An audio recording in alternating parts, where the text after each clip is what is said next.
अस्सलाम वालेकुम। मेरा नाम मोहम्मद सजाद है। मैं उत्तर प्रदेश ज़िला बिजनौर का रहने वाला हूँ।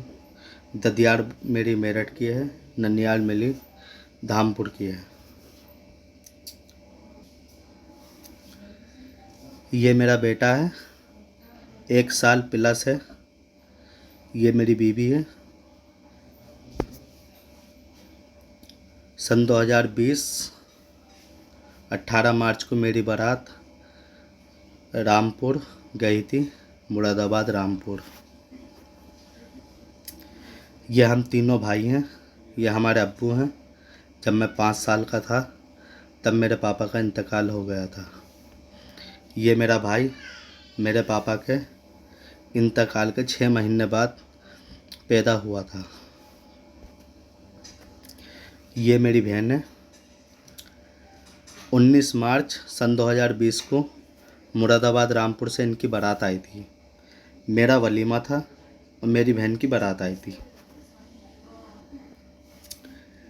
ये हमारी अम्मी हैं, ये हम हैं और ये हमारी बहन है। हमारी बहन की बारात आई थी। बारात के अंदर बारात की तरफ से लेन देन को ले करके हमारी माँ के साथ मारपीट की गई, जिसका हमने वहीं सरकारी अस्पताल में मेडिकल भी कराया। हमारी माँ की नाक की हड्डी टूटी है, जिसका हमने उसी टाइम मेडिकल कराया। वो मेडिकल आज तक हमारे पास मौजूद है। उसके बाद निकाह हो चुका था हमारी बहन का। मारपीट से पहले हमने अपनी बहन को भेजने से इनकार कर दिया, जो कि हमने अपनी बहन को भेजा भी नहीं था। बारात इनकी बिना दुल्हन के वापस आई। हमने कहा, भाई तुम हमारी बहन का फ़ैसला कर जाओ, हमें तुम्हारे साथ अपनी बहन नहीं भेजनी। जब तुमने अभी लेन देन को लेकर के कलेश कर दी है, लड़ाई कर दी है, तो मैं नहीं चाहता कि तुम मेरी बहन को वहाँ ले जा कर के परेशान रखो। इसलिए तुम फैसला कर जाओ, मुझे तुमसे कुछ नहीं चाहिए। मैं समझूंगा मेरे वलीमे के लोग थे तुम लोग सब, मुझे तुम लोगों से कुछ नहीं चाहिए। और मैंने इन लोगों के साथ अपनी बहन को नहीं भेजा, क्योंकि मुझे डर था ये लोग मेरी बहन के साथ जास्तियाँ करेंगे जा कर के। इन्होंने हमसे कहा, आज 19 तारीख है, 22 तारीख तक हम तुम्हारी बहन का फ़ैसला कर देंगे। हम आएंगे 4 आदमी और तुम्हारी बहन का फ़ैसला कर देंगे। हमने कहा ठीक है। ये लोग नहीं आए। 24 मार्च को लॉकडाउन लग गया। सन 2020 24 मार्च को लॉकडाउन लग गया। हमने अपनी बिरादरी वालों से कहा, भाई हमारी बहन का फ़ैसला कराओ, हम अपनी बहन की शादी कहीं और करेंगे, उस घर में हमें अपनी बहन को नहीं भेजना। तो हमारे बिरादरी वालों ने कहा कि बेटे वो अपनी माफ़ी मांग रहे हैं, वो अपनी बहू को लेकर जाना चाहते हैं। मुझे बार बार समझाने पे मेरी समझ में यह आया कि मुझे वैसे भी तो अपनी बहन की शादी दूसरी जगह करनी है। अगर वो लोग अगर माफ़ी मांग रहे हैं तो मैं अपनी बहन को भेज देता हूँ। ये लोग फिर 2 जून को वापस आए और हमारी बहन को ले गए, जिसमें इनके पापा आबिद भाई, वसीम भाई, इनके बड़े भाई वसीम भाई, इनके उससे बड़े भाई आसिफ भाई, और इनके फूफो के लड़के चांदू भाई, और मोहल्ले के तौफिक भाई और सदाब भाई और जुल्फ़कार भाई, ऐसे ही करके ये लोग 8-9 जने, करीब 8-9-10 जने आए और हमारी बहन को पूरा विश्वास दिला करके ले गए कि हमारी बहन को किसी तरह की कोई तकलीफ़ नहीं होगी। वहाँ ले जाने के बाद में मेरी बहन के साथ जास्तिया की गई। मेरी बहन के साथ में मेरे बहनों ने कहा है कि तू मेरी बिना मर्ज़ी से आई है, मैं तो तुझे यहाँ से मना करके गया था कि मैं नहीं लाऊंगा। मैं अपने पापा से मना करके गया था, ज़िम्मेदारों से मना करके गया था, अपने भाइयों से मना करके गया था, अपने पापा वसीम भाई से, अपने पापा आबिद भाई से मना करके गया था, अपने बड़े भाई वसीम भाई से मना करके गया था, अपने बड़े भाई आसिफ भाई से मना करके गया था, अपने मोहल्ले में ज़िम्मेदार जो मेरे ज़िम्मेदार गए थे तौफिक भाई से मना करके गया था। लेकिन फिर भी ये लोग तुझे लेकर के आए, तो जा कर के रहे तू इनके घर पर, और मैं करूँगा दूसरी शादी। मेरे पास में इस बात का भी सबूत है कि इनकी दूसरी शादी का मतलब ये एक लड़की है जिसके कारण ये सब बिलाड़े होती है। बिलाड़े क्या होती है, मेरी बहन ने एक बार उसको उसके घर पे जा कर के नंगा करके मारा भी है इन्हीं बातों पे। अगर ये झूठ है तो एक औरत मार कैसे खाएगी। ये है वो लड़की, ये बीच वाली, जिस लड़की से इनका लफड़ाबाजी है। इस लड़की को एक बार मेरी बहन ने इसे नंगा करके इसके घर पे जाके मारा भी है। अगर ये लड़की गलत नहीं या इसका और मेरे बहनों का कोई टाका नहीं तो ये मारी क्यों खाएगी। ये पुरानी बात है लेकिन सच है। जो चांदू भाई जिम्मेदारी में गए थे, ये उन चांदू भाई की बहन का नंबर है, छोटी बाजी करके, छोटी बाजी करके उनका नाम है। ये उनके ही फ़ोन नंबर से जमील के फ़ोन पे फ़ोटो आया हुआ है और बाकी का और कुछ ब्लॉक किया गया है। बहुत सारी ऐसी बिलाटे हैं जो कि बहुत सारी है, मेरे पास में सब मौजूद है। शुरू से आखिर रह की, शुरू से आखिर तक की जितनी भी बिलाटे हैं, जितनी भी रिकॉर्डिंग है, ऑडियो है, वीडियो है। मुझे मेरी बहन के लिए डर था कि वहाँ जा कर के ये लोग दुखी रखेंगे, इसलिए मैंने ये काम किया। यह है वो पिन ड्राइव जिसमें मैंने सारे सबूत इकट्ठे करके रखे हैं।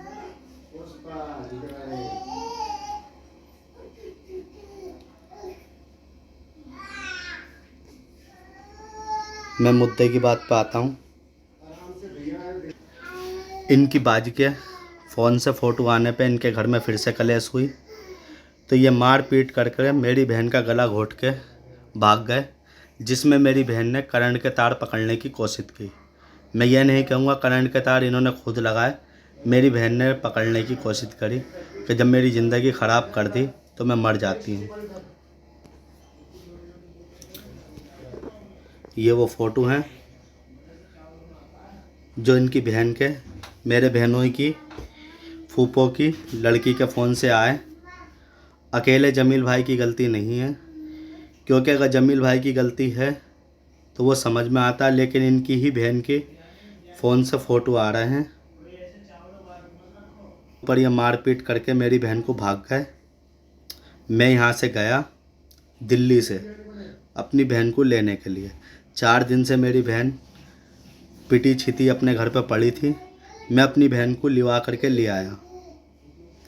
लिवा के लाने की वीडियो, यह है वीडियो लिवा के लाने की। ये है कितना सामान मैं अपनी बहन को जब मैं लिवा के लाया तो यहाँ लेके आया। इसमें जो मेरा भाई इस वीडियो को देखे वो ध्यान से देख सकता है।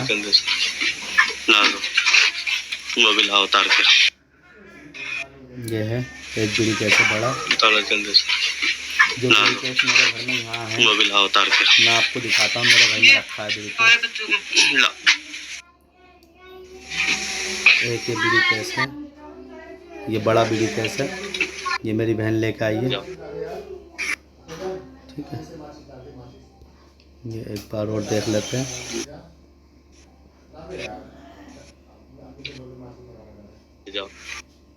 ये है बीड़ी कैस जो कि मेरे घर में यहाँ मौजूद है। ये मैं आपको दिखा देता हूँ। ये है, ये रखा हुआ, ये बीड़ी कैस है। ये जो ऊपर छोटा बीड़ी कैस है, जिसके मियाँ अभी दुबई गए थे।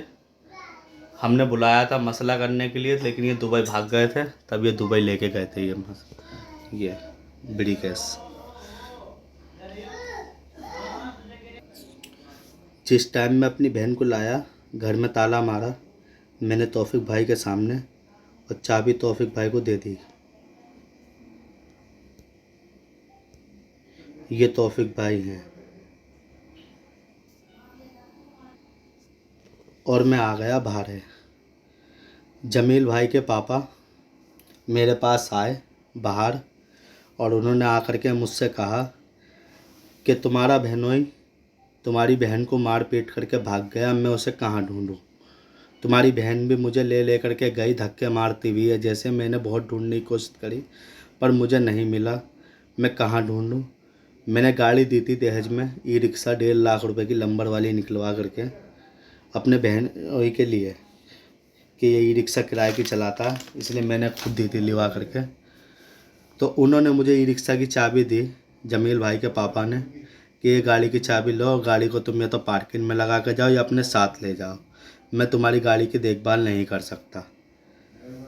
वहाँ गली के अंदर जब पंचर जुड़ता है, जमील भाई के चाचा की दुकान है वो, वहाँ मुझे चाबी मिली और मैं गाड़ी ले करके आ गया और अपनी बहन को भी ले करके मैं आ गया। अब मेरी बहन मेरे घर पे मौजूद है, सब कुछ है, अल्लाह की रहमत से उसे कोई परेशानी नहीं है। लेकिन ये मेरी बहन का ना तो फैसला करने के लिए तैयार थे आने के लिए, ना रखने के लिए तैयार थे, मारा पीटी चालू करती थी। अब मैंने अपने बहनों को यहाँ बुलाया। मैंने कहा भाई, अपनी बीवी को रखना चाहते हो या फैसला करना चाहते हो। उन्होंने कहा मैं तो रखना चाहता हूँ, पुरानी बातें ख़त्म करनी पड़ेंगी। मैंने कहा ठीक है, पुरानी बातें ख़त्म हो जाएंगी, ना तुम कोई पुरानी गलती निकालना ना ये पुरानी बातें निकालेगी। मैंने कहा भाई, खर्चे के ऊपर तुम्हारी कलेश चलती है, खर्चे का कहने लगे मैं पूरा खर्चा दूंगा। इन्होंने मुझसे कहा मैं 2-3 दिन के अंदर साइन को लिवाने के लिए अपने 2-4 आदमियों के साथ में आता हूँ।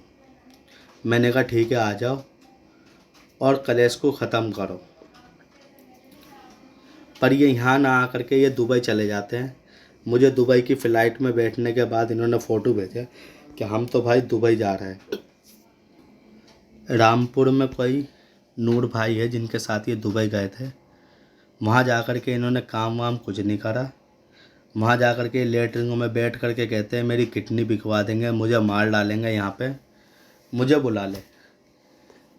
मेरी बहन ने मुझसे पैसे लिए 15,000 रुपये और इनका टिकट कराया और ये यहाँ आ गए।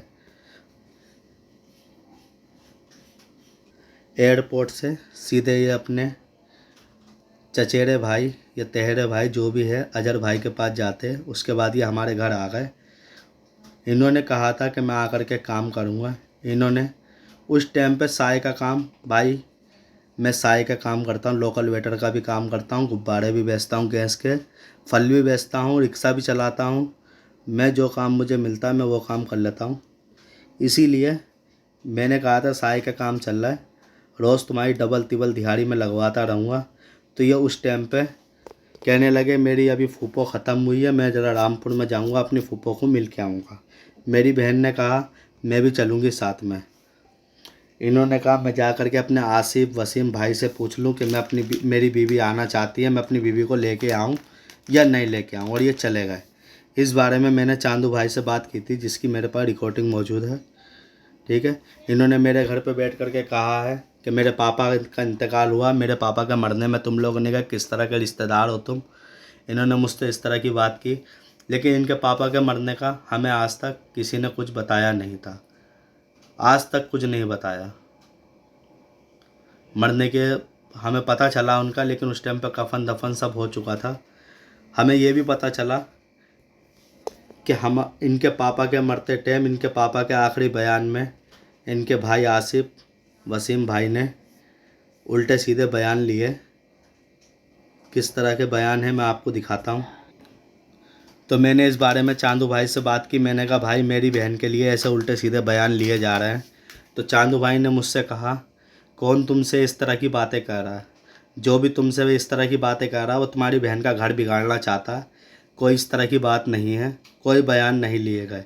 लेकिन आज जमील भाई, वसीम भाई, आसिफ भाई की बहन की तरफ से फेसबुक पे वीडियो अपलोड की गई, जिसके कारण मुझे पता चला कि चांदू भाई ने मुझसे झूठ कहा था। जिसने मुझसे रामपुर में कहा था कि तुम्हारी बहन के लिए बयान लिए गए, यही सच था। मैं आपको दिखाता हूँ कौन से बयान थे। ये मैं गया फेसबुक के अंदर,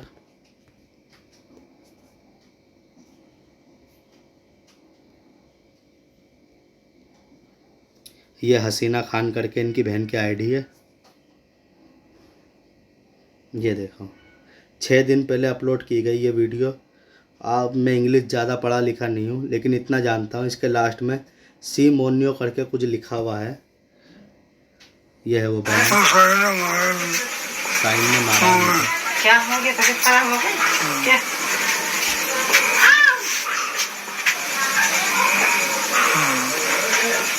क्या हो गया बताओ ना, कौन मारेगा तुम्हें? हैं?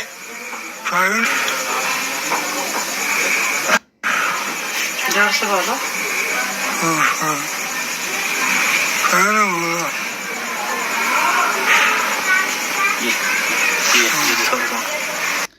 ये आवाज़ इनके बड़े भाई वसीम भाई की है, जिनसे जमील भाई मना करके गए थे कि मैं उस लड़की को नहीं लाना चाहता, लेकिन फिर भी वो मेरी बहन को लेके आए।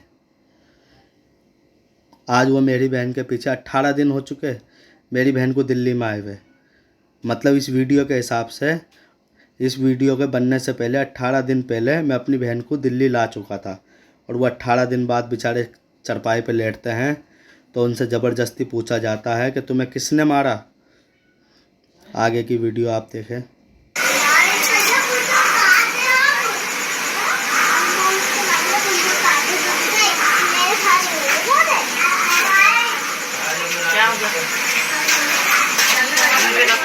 रखो करके डालो ना, ये रखो पैर क्यों करेंगे? रखो करके डालो, रखो पैर करा, रखो सिर करा। सुबह को नहलवा दो इनको, रखो शुक्र हो जाएंगे। क्या हुआ? मतलब कहने का ये है मेरे भाई देखने वालों, बड़े मियाँ भी, ये जो बड़े मियाँ हैं आबिद भाई, ये अभी ज़िंदा हैं, लेकिन पीछे से किसी लेडीज़ की आवाज़ आ रही है सुबह को निलवा दो। मतलब अभी आदमी ज़िंदा है और तुम कफन दफन की तैयारी में लगे पड़े हो हैं। आगे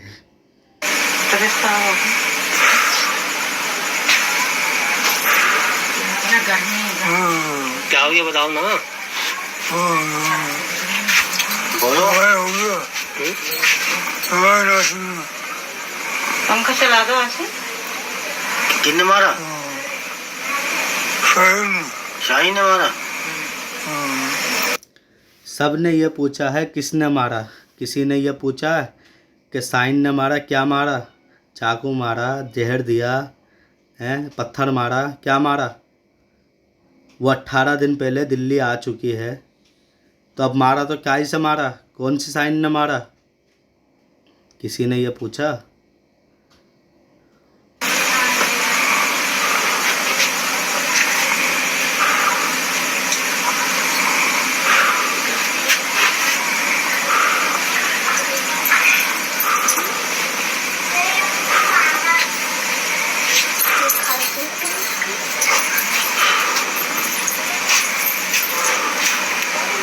बस रखो करके लेटा लो, रखो मत करो, और सुबह को इनको नहलवा दो।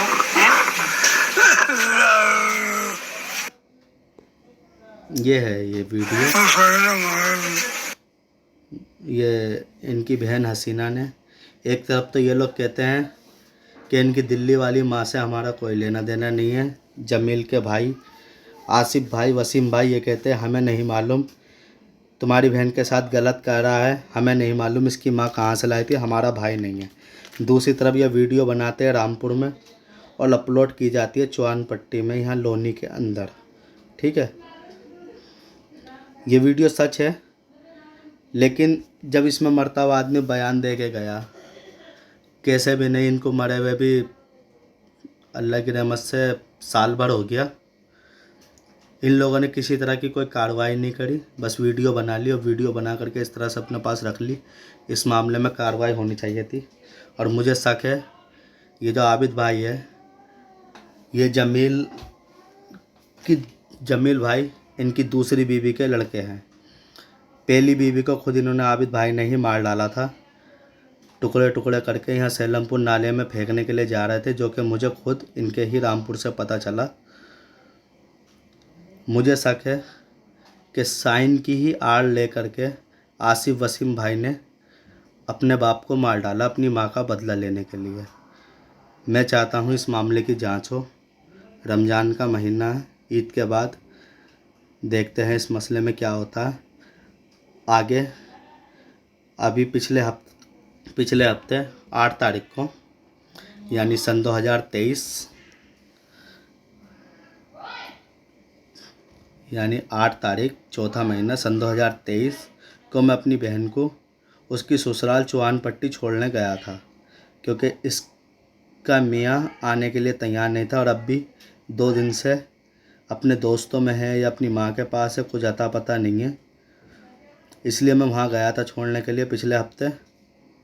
तो मेरी बहन के साथ में वहाँ पे क्या हुआ या मेरी बहन ने क्या किया, ये सपा सपा दिखाई दे रहा है।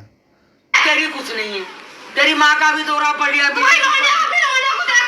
पड़ गया, सबका खूब झाका हमने, खूब झाक के बैठी है। बिल्कुल बैठी, तेरी जैसे नहीं जा रहा, तेरी जैसा हजारों में नहीं करा दिया वो। ये जो आपा हैं, ये जो बोल रही हैं, ये मेरी बहन की सास है। मेरी बहन अगर खाने खर्चे के लिए अगर मांगती है मेरे बहनों से, तो मेरे बहनों भाग जाते हैं। ऐसे ही रामपुर से भाग गए थे, ऐसे यहाँ से हमारे घर से भाग जाते हैं। अब वो कहाँ जाते हैं ये अल्लाह जाने अपने, लेकिन मुझे इतना मालूम है, इन्होंने खुद भी कहा है कि मैं अजहर के यहाँ हूँ, अजहर भाई के यहाँ हूँ। तो भाई अजहर भाई के यहाँ हो तो क्यों हो, तुम्हारे घर में तुम्हारी बीवी नहीं है? दूसरी बात, इसी बात का पता करने के लिए मैं अपनी बहन को वहाँ पर छोड़ के गया कि तुम जा कर के अपनी सास से पूछो कि क्या जब तुम्हारे बेटे को अजहर के साथ में रहना था तो अजहर से शादी कराते, मुझे क्यों लाए हो? तो ये इनकी सास कह रही है कि तेरी तना हजारों में नहीं जाती है। सही है भैया, हजारों का भारी पड़ गया, तो हजारों का साथ में तुम 4 जने और मैं अकेली।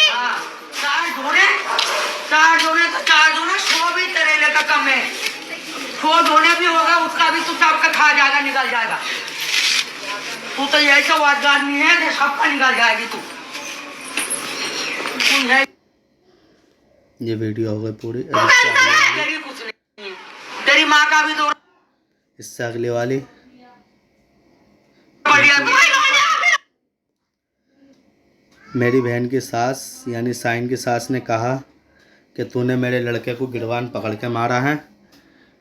तो भाई जब इस तरह की कोई झूठी बात जब कही जाएगी तो ये सच है। फिर उनने फिर गिरवान पकड़ के मारा। मैंने पकड़ा था गिरवान। देख फालतू की लड़की मत कर। कहने का मतलब यह है, साइन के ऊपर झूठा इल्ज़ाम लगाया इनकी माँ ने कि गिरवान पकड़ के मारा है। तो साइन ने गिरवान भी पकड़ लिया कि लो मैं खाने खर्चे के लिए मांग रही हूँ, तो तुम कभी अजहर भाई के पास जाकर के छुप रहे हो, कभी अपने भाइयों से छुप के जा रहे हो हैं। तुम अपने भाइयों से कह के गए, अपने पापा से कह के गए कि साइन को लाने की मेरी मर्ज़ी नहीं है, तो इसमें गलती तुम्हारे भाइयों की है ना। क्यों लेके गए मेरी बहन को उसकी ज़िंदगी ख़राब करने के लिए?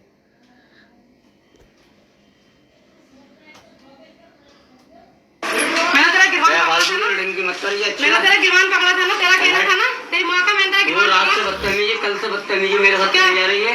मैं तेरी बदतमीजी बहुत बर्दाश्त कर रही हूँ। मैंने तेरा गिरवान पकड़ा था। कल भारत में कुछ लोग दूसरे टाइप के थे, आज जमील भाई जैसे अगर लोग हैं तो मेरी बहन जैसी लड़की भी है, जो गलत के साथ ही नहीं है और गलत के साथ गलत करने के लिए पूरी तरह से तैयार है। जो कह रही है वो दिखाई दे रहा है, पीछे कुछ नहीं है। यही बात इनके जमील भाई के पापा से कही थी कि जब तुम्हारा बेटा मना करके गया था तो मुझे क्यों लाए, जिसके सदमे में बेचारे वो लंबे लंबे लौट ही गए। लेकिन मुझे नहीं लगता कि वो मतलब सदमे की वजह से गए हैं। मुझे ऐसा लगता है इस मामले की जांच होनी चाहिए। क्या मैंने सब तारीफ से ही बर्दाश्त करी, तेरे वहाँ पर हाथ पे जोड़ के यहाँ पर तुम मरने की धमकी देके गई थी। जमने के बाद वहाँ पे बेचारे यार दोस्त नहीं होते, तुमने और मुझको रोया था। मेरी बहन ने जिस तरह के भी आतंक करे, पूरी वीडियो आप देखें। मिलने वाले तो साइड पे जितने भी थे समझे, वहाँ पे भी तुमने नोटंकी बात करी है। आई बात समझ में? तू ये बेफालतू का यहाँ पे नाटक मत कर, तू ये जो नाटक करना तुझे जो करना। अरे भाभी तुम जाना है तो जाओ इन्हें लेके, नहीं तो भैया तुम अपना जानो। अब तुझे जो करना है वो कर, बुला पुलिस को। अब तो पुलिस को बुला भैया, बुला अब तो पुलिस को। बेफालतू का नाटक। एक तरफ तो ये लड़की कह रही है भाभी तुम्हें जाना है तो जाओ, कलेश मत करो, दूसरी तरफ ये वीडियो बनाइए कोई नहीं, अपने पास रखते हैं। मैं चाह रहा था ईद के बाद फैसला करके अपनी बहन की कहीं और शादी करूँगा, लेकिन इस लड़की ने ये वीडियो सोशल साइट पर अपलोड की है। ये देखो ऊपर हसीना खान करके नाम है। तो मैं ऐसे में अपनी बहन की शादी कहाँ करूँगा, और जब मैं अपनी बहन की शादी नहीं कर सकता दूसरी, तो मैं अपनी बहन का फैसला ही क्यों करने लगा। भुगत तो अब इसमें मेरी बहन का कहना यह है कि मैं तो खाने के लिए मांगूंगी, पहनने के लिए मांगूंगी, नहीं दोगे तो बजाऊंगी, गिरवान भी पकड़ूंगी, सब कुछ करूंगी, क्योंकि अगर तुम्हारे अंदर खिलाने की हिम्मत नहीं थी तो तुम्हारे बड़ों को वहाँ से नहीं लाना चाहिए था मुझे, जो कि भाई कहीं ना कहीं सही है। और मेरी बहन ऐसा क्यों करती है, मैंने कई बार समझाया, समझाने के बाद में फिर मैंने क्या करा, जमील भाई के नक्शे कदम पे चला। रामपुर में सब जानते हैं मुझे, ऐसी बात नहीं है, रामपुर में भी मुझे सब जानते हैं, मेरी भी ससुराल रामपुर की है। मैं अपनी शादी से लेकर के अपने लड़के के पैदा होने तक अपनी बीवी के साथ किसी तरह का मैंने गलत व्यवहार नहीं करा। मेरे को मेरी ससुराल से बहुत इज्जत मिली, अल्लाह की रहमत से। मेरे ससुराल में मुझे सब चाहते हैं। हमारे चाचा है नईम भाई, उनसे भी मेरी कोई ऐसी बात नहीं थी, लेकिन जब मैंने देखा मेरी बहन सुधरने का नाम नहीं ले रही, ऐसा क्या है, मैंने जमील भाई के नक्शे कदम पे खुद को डाला। और मैं ज़्यादा नहीं 2 या 3 महीने जमील भाई के नक्शे कदम पे चला, और मैं अपनी पूरी ससुराल में, आज नईम भाई की नज़र में भी मैं बुरा हूँ कि मैं दिल्ली वाला बहुत बुरा हूँ, ठीक है। और मेरी बीवी ने भी मुझे ऐसी ऐसी गाली बकी कि दल्ला भाड़ू, तेरे ऐसी लात मारूंगी, तुझे यह कर दूंगी, हिजड़ा है तू जनका। यार मैं जब हिजड़ा हूँ तो फिर मेरा बच्चा कैसे पैदा हुआ, है ना, मेरा लड़का है, मैंने अभी आपको शुरू में वीडियो में फ़ोटो दिखाया था, तो फिर वो बच्चा कहाँ से आया। इस तरह की मेरी बीवी ने ऐसी उल्टी सीधी मुझसे बातें की। जब मैंने जमील भाई के नक्शे कदम पे खुद को डाला, मैं जमील भाई के नक्शे कदम से निकला, मेरी बीवी मेरे साथ है, खुश है। अपने ससुराल में अभी मैं रमज़ान शुरू होने से पहले गया था, रमज़ान शुरू होने के बाद में मैं आया हूँ, है ना। मैं ऐसा है कहने का मतलब कि मैंने जब जमील भाई को के नक्शे कदम पे खुद को डाला तो मैंने भी गालियाँ खा ली। 2.5 साल, 1 साल, 2 साल मेरी ज़िंदगी इतनी बेहतरीन थी, लेकिन जब मैंने इस आदमी के नक्शे कदम पे खुद को डाला तो मैंने भी गाली खा ली। मेरी बीवी ने कहा तू रामपुर आएगा तेरे टुकड़े करा दूंगी, ये कर दूंगी, बहुत कुछ कहा भाई, जिसका मेरे पास में सबूत है। मेरी बीवी के ने जो मुझे कहा है वो भी इस पिन ड्राइव में मौजूद है। और जो जमील भाई की आज तक मेरे से बात हुई है, ये जमील भाई के ज़िम्मेदारों से जितनी भी मेरे से बात हुई है ऑडियो वीडियो करके, सब इस पिन ड्राइव में मौजूद है, ऐसी बात नहीं है। और एक चीज़ और, जब यही बात मैंने जमील भाई से कही, मैंने कहा भाई, जमील भाई ने मुझसे कहा मेरे बाप को मार डाला। मैंने कहा जब हमारे बाप को मार डाला तुम्हारे बाप तुम्हारे सामने मरे। कहने लगे नहीं, मैं तो उनकी मट्टी में भी नहीं था। मैंने कहा तुम्हारी बीवी भी नहीं थी, तुम्हारी बीवी भी 18 दिन पहले मैं लिवा करके ले आया था। तुम्हारे बाप को तुम्हारे भाई ने मार डाला, आसिफ वसीम ने, अपनी माँ का बदला लेने के लिए। तो मुझसे जमील भाई ने कहा कि मेरे बाप के बयान मेरे भाइयों ने अकेले में नहीं लिए, वहाँ पूरी बिरादरी के बड़े बड़े 2-3 लोग मौजूद थे। मैंने कहा भाई ऐसे कौन से लोग मौजूद थे, जिसमें उन्होंने मुझे लाल भाई का नाम लिया कि लाल भाई वहाँ मौजूद थे, कि मेरे भाई वसीम ने मुझे बताया लाल भाई वहाँ मौजूद थे, मुमताज़ भाई वहाँ मौजूद थे, और तौफीक भाई वहाँ मौजूद थे। मेरा कहा गया एक एक लफ्ज़ सच है। मैं आपको रिकॉर्डिंग सुनाता हूँ जो जमील भाई ने जिस टाइम कहा, तो मैंने रिकॉर्डिंग की थी। और मैं रिकॉर्डिंग इसीलिए करता हूँ क्योंकि बाद में ये लोग मुकर जाते हैं। अगर मैं रिकॉर्डिंग इनकी करता हूँ तो ऐसा नहीं है कि अपनी रिकॉर्डिंग नहीं करता, उसमें मेरी भी रिकॉर्डिंग होती है, लेकिन ये लोग मुकर जाते हैं, इसलिए मुझे रिकॉर्डिंग करनी पड़ती है। ये वो रिकॉर्डिंग है, 1 मिनट, ये शायद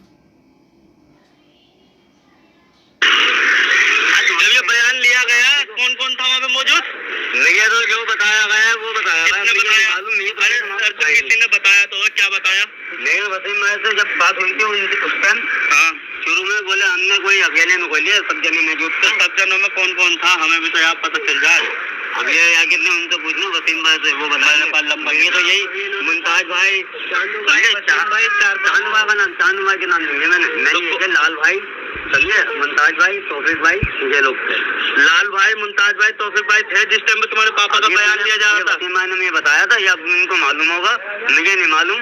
मतलब कहने का ये है, जिस टाइम पे तुम्हारे शुरू में तुम्हारे भाई से तुम्हारी बात हुई, शुरू में वसीम भाई से तुम्हारी बात हुई, तो उन्होंने तुम्हें बताया कि अकेले में बयान नहीं लिया हमने। उस टाइम पे कौन कौन मौजूद था वहाँ पे?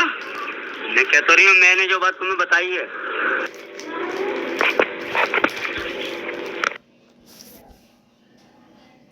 भाई ये वो रिकॉर्डिंग थी, मैं स्क्रीन वीडियो रिकॉर्डिंग करके ये वीडियो बनाई है मैंने। और इस तरह के मेरे पास में बहुत सी ऐसी ऑडियो वीडियो पड़ी है।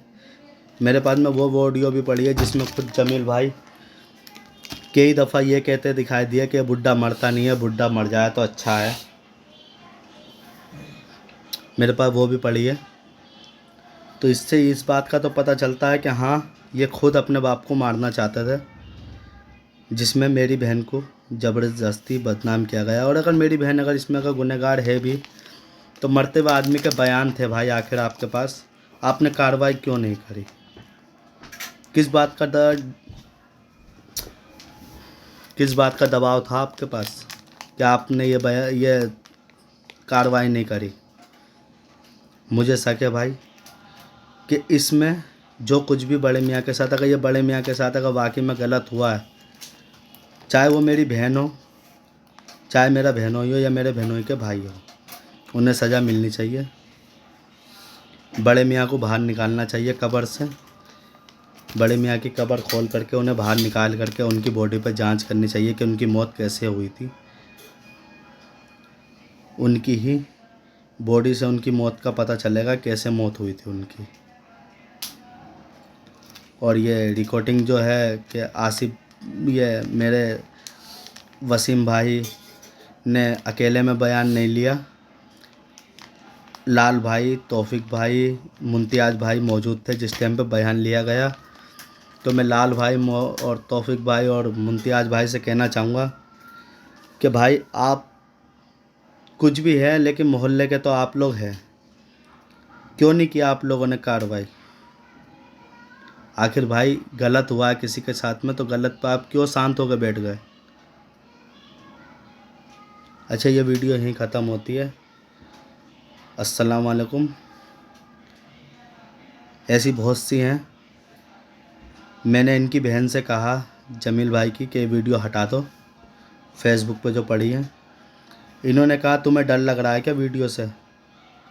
तो मेरे कहने का मतलब है, सुनने वाले भाइयों, मुझे अगर डर लगता तो मैं वीडियो नहीं बनाता। मैं खुद अपने चैनल यूट्यूब पे मोहम्मद शहजाद 7586 मेरा चैनल है, यूट्यूब चैनल, मैं उस पर खुद ये वीडियो अपलोड करने वाला हूँ। अगर मुझे डर लगेगा तो मैं क्यों अपलोड करूँगा? अच्छा, अस्सलाम वालेकुम। इसी को लेकर के आपसे विदा लेते हैं।